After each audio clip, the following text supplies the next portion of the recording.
Los cuestionamientos que tenemos que hacer para poder cambiar los paradigmas que se vienen tanto a nivel educativo como en todo, tiene que ver con la neurolingüística. Entonces, retomando la neurolingüística, resulta interesante mencionar que la neurolingüística se encuentra muy vinculada con la psicolingüística. Aquí hay algo que tenemos que mirar. La neurolingüística va a tener una relación con la psicología, con los procesos psicológicos, con el desarrollo en las conductas y en los procesos. Recuerden que la psicología es el estudio de la conducta humana y que como tal hace unos procesos de análisis y no solamente de introspección, sino análisis conductuales y analiza desde su perspectiva diferentes formas de conductas. Entonces, todo depende de los contextos en los cuales estemos envueltos. Entonces, la psicología es una de las disciplinas también muy interesantes y que estudia la conducta humana. Entre ellas, la psicología clínica también, porque hay varias varias ramas de la psicología. Entonces la psicología clínica, pues de los casos clínicos como tal, como su nombre lo indica, pero también tenemos la psicología experimental, que es la psicolingüística, es la disciplina que se encuentra relacionada con la psicología cognoscitiva, que es la psicología del conocimiento. ¿Cuál es su proceso de conocimiento? La que hace las mediciones de las escalas del nivel cerebral, cuánto más o menos tiene la persona en coeficiente aproximadamente, etcétera. Entonces, ella se encarga de estudiar los procesos mentales relacionados con la comprensión y emisión de mensajes en una situación comunicacional. Los elementos que involucran en este estudio son los factores psicológicos, neurológicos, los cuales hacen posible que las personas adquieran un lenguaje y los utilicemos adecuadamente. Entonces, cuando nosotros estamos utilizando un lenguaje, este lenguaje es importante poderlo analizar desde la neurolingüística. Cuando nosotros hablamos de neurolingüística, estamos mirando que tenemos una relación con la neurología, con la neurobiología, con la psicología, con la lingüística. Y esto va a hacer que se analice no solamente el cerebro, sino las conductas y se lo lleve a la introspección. Hay personas que por X, Y o Z razón tienen sus diferentes problemáticas internas muy agudas. Entonces, desde el punto de vista de la psicología, del lenguaje, se puede entender cuál es su problemática, su trauma y sus frustraciones. Por ejemplo, se han hecho estudios con los psicópatas y se nota que en la parte neurológica ellos bloquean la parte de su cerebro, la parte frontal donde se encuentran las emociones, y ellos no sienten emoción. Entonces, una de las características que tiene eso, y eso, ¿cómo se ve reflejado? Se ve reflejado con sus dibujos, se ve reflejado en la forma como escriben, que ahí también entra la grafología para mirar y entrar a detallar esto, que ya son unas ayudas extras que se hace en esta parte. Entonces, con la parte de lo que nosotros conocemos como neurolingüística, surge también la programación del cerebro, que se llama el PNL, programación neurolingüística, y esta programación neurolingüística está basada en que se estudia el cerebro desde la parte neurológica, y esta es la esencia para el desarrollo del computador. El computador tiene una similitud en el desarrollo de las funciones del cerebro como tal. Entonces es aquí donde surge el modelo computacional y surge el estudio de la computación como tal, y surge la computadora y todo esto. Pero a nivel cerebral, el cerebro es tocado desde la neurolingüística como una computadora también. Y como una computadora se puede programar. Entonces, en el caso de la programación neurolingüística, lo que se hace para probar la falta de consistencia es intentar hacer el foco en la arquitectura neuronal del lenguaje. Es una forma de abstraer. Se abstrae los conceptos al fin de poder ser comprendidos a través de esta ciencia. El concepto de PNL o programación neurolingüística hace referencia a la unión de términos de programación, aptitud para implementar programas de comportamiento, neuro, percepciones, sensaciones, específicamente sensoriales, que marcan el estado emocional de un individuo, y la lingüística, que son medios verbales que se utilizan y no verbales, en los cuales se utiliza el ser humano para comunicarse. De dicha unión puede extraerse el significado, programación neurolingüística. O sea que la programación neurolingüística utiliza neuro, que viene a ser las percepciones sensoriales que marcan el estado emocional de un individuo en el cerebro, ya sea percepción de felicidad, por decirle alguna, y lingüística, los medios verbales, y estos medios verbales y no verbales, que son utilizados por los seres humanos para comunicarnos. De dicha unión, como tal, sale lo que es el PNL o programación neurolingüística. Entonces, con lo que se busca con esto es algo muy complejo. Esto es complejo y esto es algo que es un concepto totalmente que se tiene ahora. Ahora, hay una terapia a través del cual se puede comprender la forma en que una persona procesa los datos que ingresan a su cerebro a través de las experiencias sensoriales. O sea, mediante las experiencias sensoriales es que nosotros empezamos a generar estos procesos. Ahora, mediante el PNL se puede conocer una información y trabajar en ella. Entonces, por decir algo, si yo motivo a mis estudiantes a que en mi clase sean los mejores y utilizo experiencias de sensibilización, y estas experiencias de sensibilización llegan a su cerebro en factores sensoriales de felicidad, pues ellos van a estar mucho más motivados para estudiar, porque como les estoy dando el cuestionamiento, el por qué, comienzan a indagar, a cuestionar, porque el aprendizaje va desde la duda y parte de la duda. Cuando se duda, se conoce. Nunca hay que dar nada por sentado, nunca hay que creer nada hasta que no se compruebe, porque la duda tiene que llevar a la comprobación. Si no, no tiene sentido. Es aquí donde se rebaten muchas de las cosas y de las concepciones erróneas del pensamiento.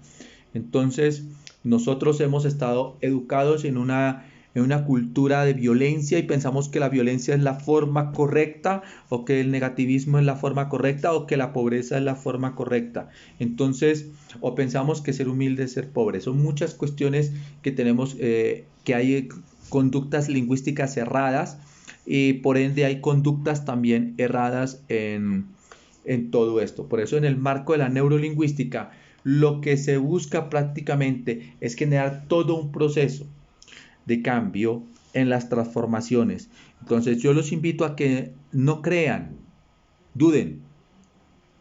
La duda es el método más efectivo para llegar a la verdad. Nunca existen verdades absolutas, existen verdades relativas. No existe nada absoluto.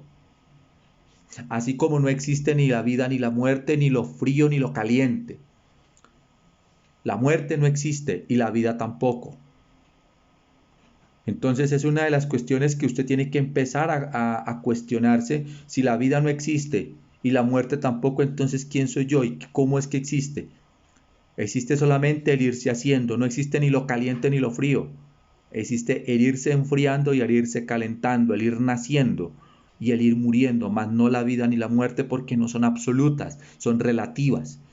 Entonces, si partimos desde el manejo de conceptos de esa relatividad como tal, podemos empezar a dudar de todo lo que existe, del cosmos, del universo, de la conformación, de nuestro cerebro, y empezar a mirar y cambiar conductas neurológicas que de pronto estaban muy marcadas, desde un trauma o una cuestión, un miedo, una fobia, y que se pueden empezar a generar procesos de cambios y de transformaciones en la vida como tal.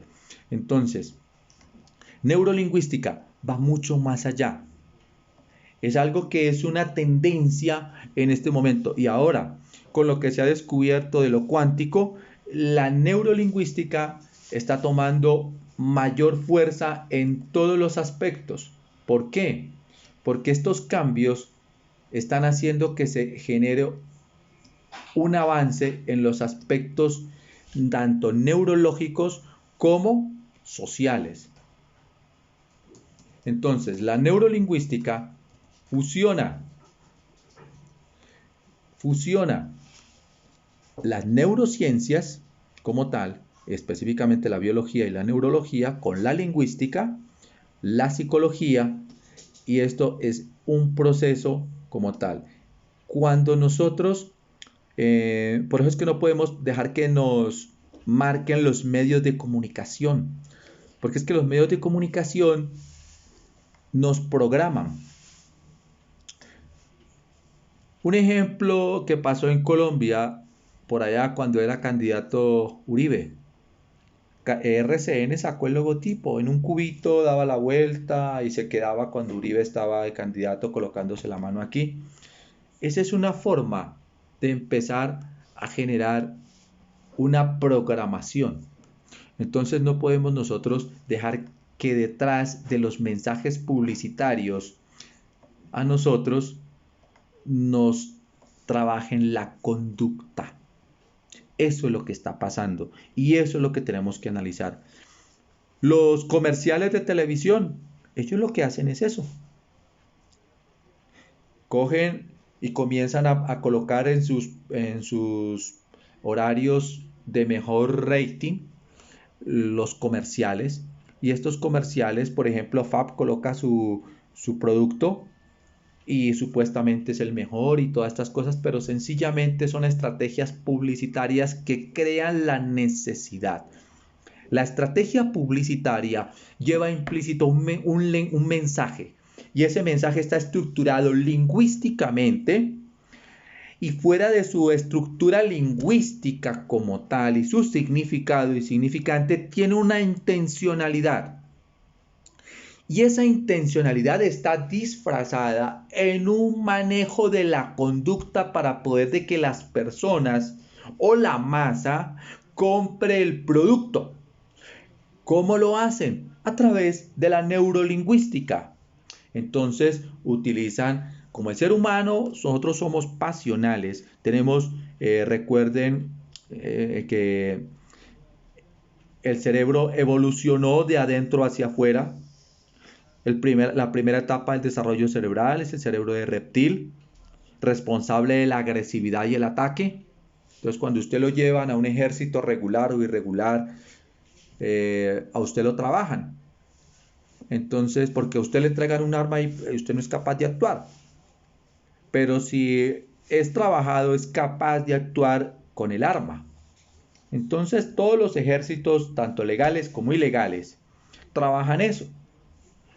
Le bajan al cerebro humano mediante todo el proceso del entrenamiento y todas estas cosas que ellos hacen que la verdad es un cambio en la conducta humana. Por eso es que desde el punto de vista de la psicología no estamos de acuerdo y desde la pedagogía no estamos de acuerdo con el manejo que se hacen de los ejércitos, porque eso no es correcto.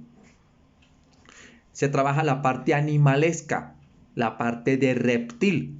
Entonces, cuando ya está preparado con la parte de reptil y ya tiene toda esa ira acumulada, se lo manda al frente de batalla. Allá entonces se desfoga. Allá entonces sí se enfrenta y pelea. Pero aún en la calle lo podemos mirar. Dos personas que se enfrentan en la calle a darse a golpes, pues tienen su proceso animalesco en su evolución cerebral. Su cerebro es de reptil. Y el segundo, en su nivel cerebral, el segundo rasgo de la evolución es el cerebro mamífero, el responsable de las pasiones, de la sexualidad, del cuidado maternal. Entonces, cuando usted ve a una persona en un estadio eufórico y todo esto, está en su cerebro mamífero, en su segundo nivel de la evolución cerebral. Lo mismo cuando están los burdeles con todo este tipo de cosas y todo, es el segundo nivel de la evolución cerebral. El tercero es el cerebro humano, responsable del análisis, del razonamiento, de la crítica, que domina a los otros cerebros como tal. Entonces lo que busca el cerebro humano es una unificación en la parte del análisis, de la crítica y del cuestionamiento, pero que no cae en la agresividad ni en el ataque y no cae en el uso desaforado de las pasiones capaces de llegar a matar.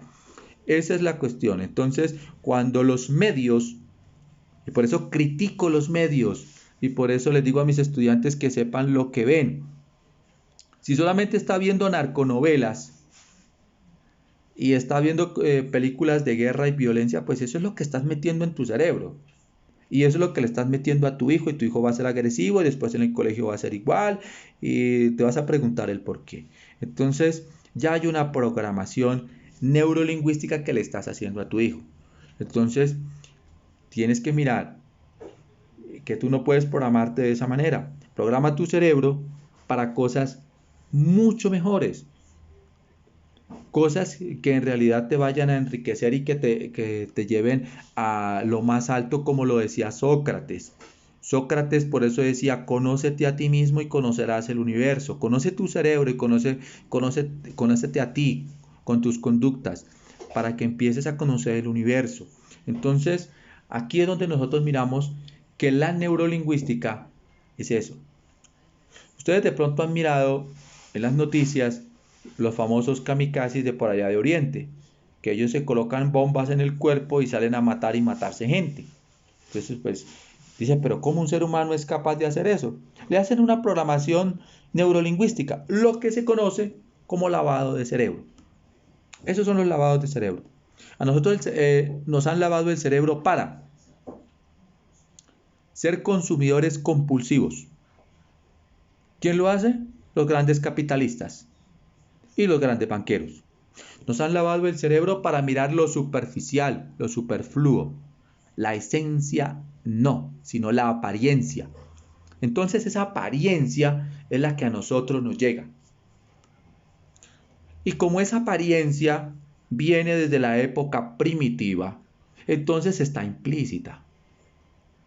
Entonces, ¿qué hacen los señores que trabajan la publicidad, los famosos publicistas? Pues utilizan la neurolingüística, pero para trabajar la parte de las pasiones para poder de que nosotros compremos algo. Entonces, cuando usted mira, si le van a vender algo, le colocan una modelo o le colocan un hombre, un modelo como tal. Entonces comienzan a mercantilizar el cuerpo. Pero si miramos cómo era que se concebía el ser humano primitivo, todo esto, pues vamos a encontrar la explicación. La mujer en la época primitiva, para asegurar la perpetuidad de su especie, pues buscaba un hombre fuerte, musculoso, porque era lo que más representaba y eso es lo que llama la atención. Pero la mujer lo hacía no porque era bonito, sino porque le garantizaba en un medio agreste y hostil la perpetuidad de la especie. Los hombres miramos las caderas y eso es algo que viene desde la parte primitiva. Eso nos informaba en la época primitiva que la carga genética era buena y que se aseguraba la perpetuidad de la especie. Entonces, eso es lo que nosotros hoy en día, de una manera a veces hasta accidental, miramos las caderas como tal. Entonces, tiene un requisito. Entonces, ¿qué hacen los publicistas? Cogen esto, que ellos lo saben y lo conocen, y lo colocan en sus medios de publicidad para atraer a los clientes en potencia y hacer que usted gaste su dinero. Y así se va programando. Entonces se programa para la sexualidad, se programa para que haya consumo de licores. ¿Por qué los bares y todos estos sitios donde discotecas y todo utilizan luces de colores. ¿Qué pasa con el cerebro? Las luces de colores hacen que me olvide de mi pensamiento racional y vaya a mi pensamiento animalesco en la segunda etapa, que es el mamífero. Entonces me desarrolla la pasión. Y si a eso le agregamos que se coloca música pues de despecho, pues peor. Entonces todo ese tipo de cosas comienza a trabajar el cerebro y hace que la persona recree lo que ha vivido desde antes, ya sea un dolor, ya sea una frustración, un miedo, y desencadene en el licor como mecanismo consumista para poderse trabajar como beneficio económico. Recuerde que al capitalismo no le interesa la salud de nadie. Entonces, como sistema capitalista degradante, como sistema capitalista salvaje, lo que busca es dinero, no importa cómo. Entonces, esa es una de las condiciones. Se condiciona al ser humano se educa. Educar es diferente. En Colombia y en Latinoamérica no se educa. Y esa es una de las grandes errores que tenemos acá. Acá se condiciona. Entonces se condiciona para que vaya a trabajar como empleado, pero que no piense más. Se lo condiciona para que solamente quede ganando el mínimo y no más. Se lo condiciona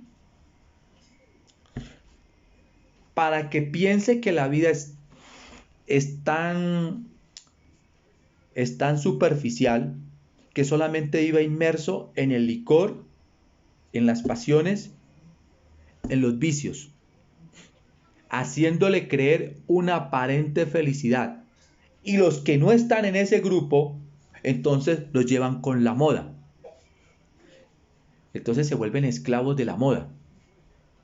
Es ahí donde están los diferentes grupos. Y hay otros que no están ni en el A ni en el B, pero están en el C, que están en las pasiones deportivas.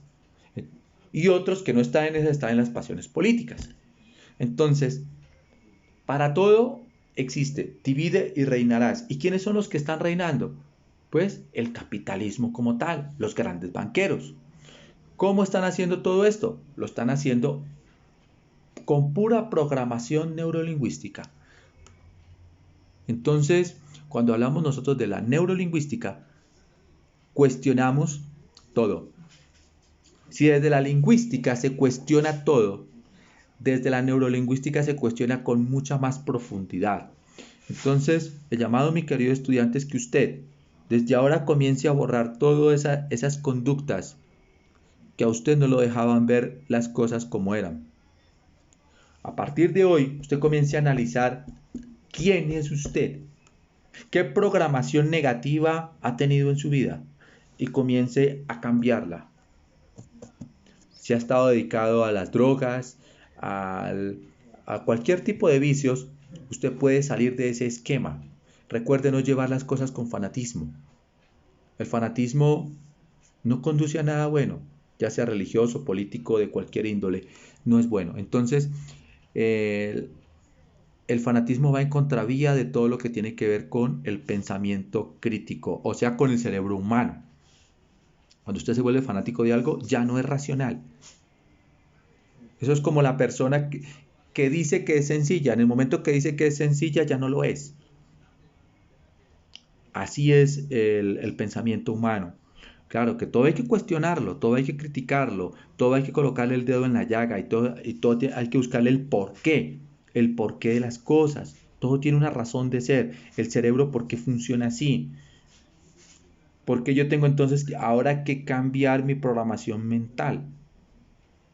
La sociedad me programó y aquí es donde vamos a ver todo lo que tiene que ver con la neurosociolingüística. Cómo las conductas sociales también me han programado. Y esas conductas sociales, que ya vamos a verlas en la sociolingüística, es interesante también las conductas sociales. Entonces, miramos entonces un gran paradigma. Entonces, mis queridos estudiantes, ¿pensamiento y lenguaje o lenguaje y pensamiento? Para ustedes, ¿qué es primero? Entonces, vamos a empezar a analizar cuál fue primero. Como decía, el huevo o la gallina.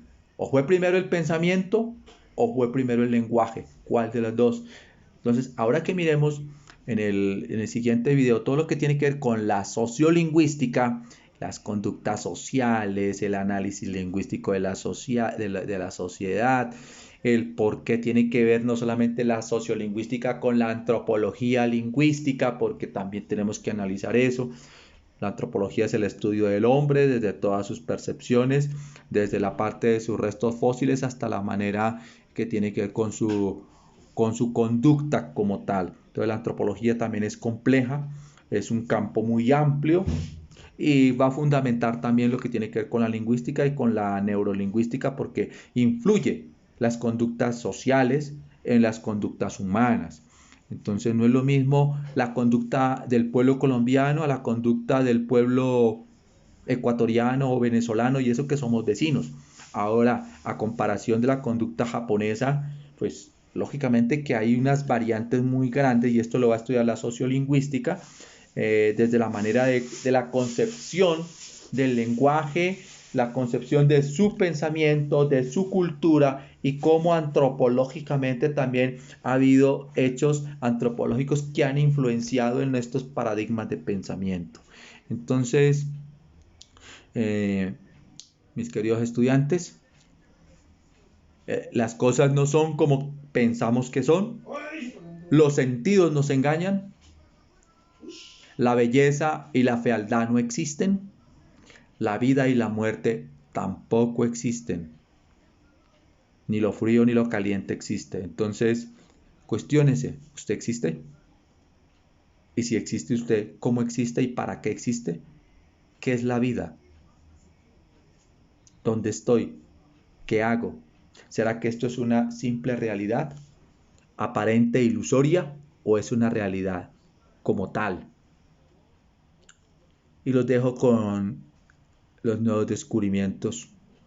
El tiempo y el espacio son curvos, no son lineales, no son rectos. Entonces, ¿qué pasa con la física de aquí en adelante? Si usted podía medir, cuando su profesor de física lo pone a medir a usted a qué velocidad viaja una bala o un carro, eh, o qué distancia recorre y se mide esto y aquello y con el movimiento parabólico y todo esto. Ahora, ¿qué va a pasar con la física? Si el universo es curvo y el tiempo y el espacio se doblan, ¿qué sucede entonces con los fenómenos de la física, con los fenómenos químicos, con los fenómenos también de nosotros como seres humanos en esto que se llama lo cuántico? Y cómo entonces lo cuántico va a influenciar en la computación cuántica, en la información, en las telecomunicaciones, en el desarrollo científico y tecnológico, y cómo se comporta el átomo de manera diferente con lo cuántico. Bienvenidos a los nuevos cambios.